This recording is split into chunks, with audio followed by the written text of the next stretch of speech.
Hey everybody, what's going on? Nick here. I'm here with my good friend, Peter Russell. Hey Peter, how's it going, man? Good, Nick. How you doing? I'm doing really good, bro. Doing really good. Thanks for joining us. Good. Peter, I've recently met through a mastermind, and he was telling me all about transactional funding. Okay. And he is actually an expert in that the same way I was at lead mining. One thing about me is, I'm so in the weeds with my clients and how everything works that it's really important when I meet someone else like that. I totally want to connect them with you and stuff. So Peter, what's going on? Tell us a little bit about you. Tell us what your business is and what exactly is transactional funding.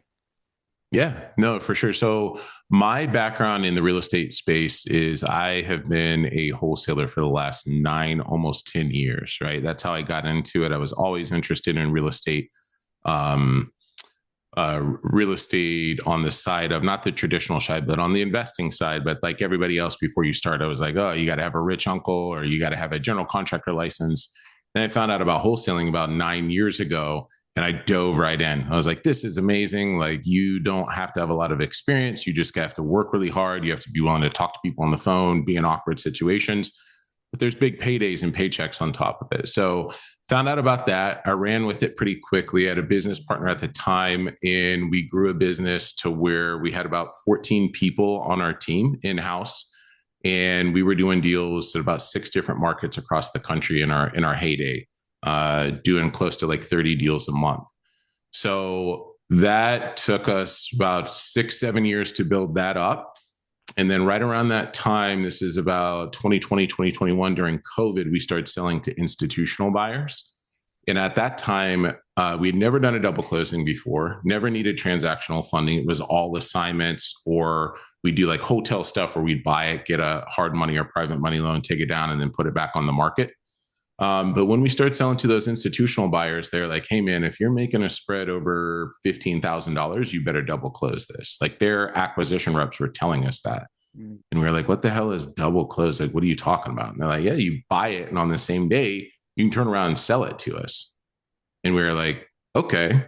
But we didn't have anybody that we knew of nationwide or anything like that, no company that focused in that. So we started scrambling, finding people in our local market. And we found a couple guys that would fund it, but they would charge us like an arm and a leg. Like, they'd want a piece of the deal, like 25% of the deal or our profit, or they charge us like 4 or 5 points. And at the time we were like, well, I guess this is our only option. So we'll go with it. Cost of doing business, whatever, right? Because we're making pretty good spreads, like 30, 40, $50,000 spreads on some of these deals.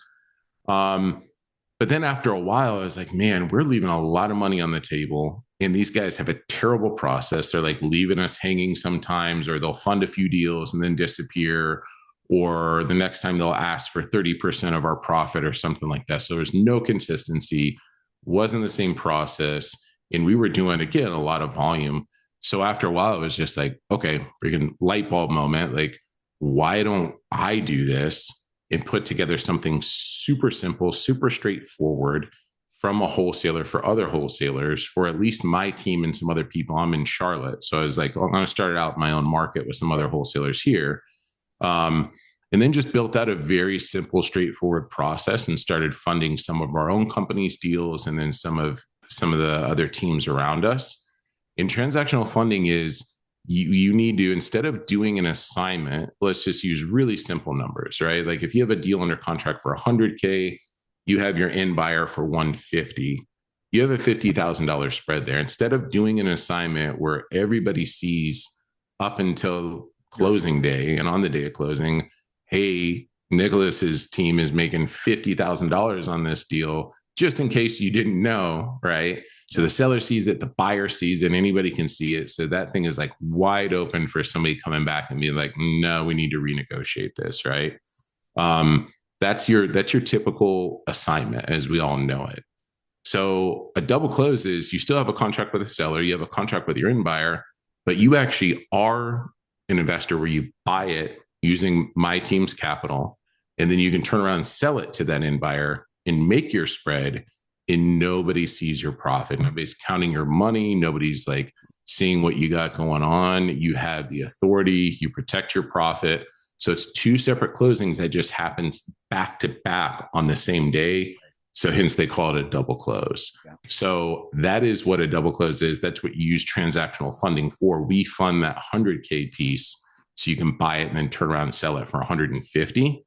And that just protects your spread. If you're in a state now where they're pushing back on assignments, it's like more of a gray area now. Some of it they're outlawed. Some of it is just like a lot of title companies won't fund them anymore. Or if you have a really big spread and you're like, I don't want this thing blowing up on me, I'd rather be able to just like protect it and buy it and turn around and sell it. That's where we come in with transactional funding and double closing. Got it. And then how long ago did you do your first transactional funding transaction? First one was probably in 2020. That Okay. was, yeah, that's when we 5 had to years start ago. to do it out of necessity of selling to those buyers. Okay. And then how many a month are you currently doing right now? We are currently our busiest month. We do about 20 to 25. I think our busiest month was close to 30. Awesome. So yeah, the peak market, summertime, that sort of thing, we're funding close to 30 of them a month.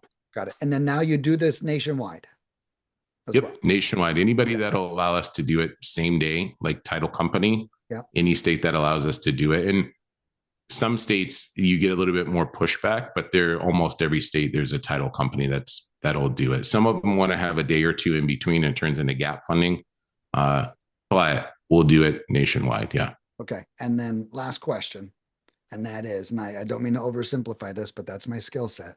Of All course. someone needs to do to get approved is to have 2 contracts and bring them to you. That's it. Yeah, that's the underwriting. We don't check credit score. We don't check anything. What if you've got 50 deals under your belt or whatever that looks like, is just if you have a contract with a seller, contract with a buyer, so go to our website, submit it, and we'll start working on it. Awesome. I think that's so cool. And I think that that is a really important piece of the puzzle. Okay, guys. So here is what's going to happen next. So I wanted to get this preliminary information out. You guys now know who Peter is, know his story, and know what we do.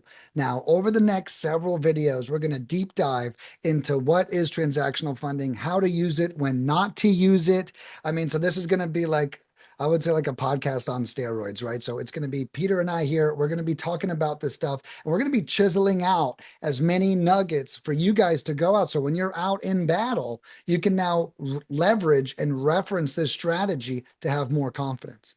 One of the things Peter said that is amazing was that, you now own the deal, right? You can now speak confidently. I speak to a lot of investors that are like, but Nick, I'm not really buying it, right? So I feel weird. Well, guess what? With this strategy, you are buying it. So you can now change your entire frame of integrity whenever talking to a seller. That simple difference alone can 10x your confidence. A lot of people don't like this because they feel like they're lying. Well, let me tell you, you're not lying anymore. So something like that is so simple and can really boost your confidence. So that's what we're going to get into in the upcoming videos. So stay tuned and let's kick some ass.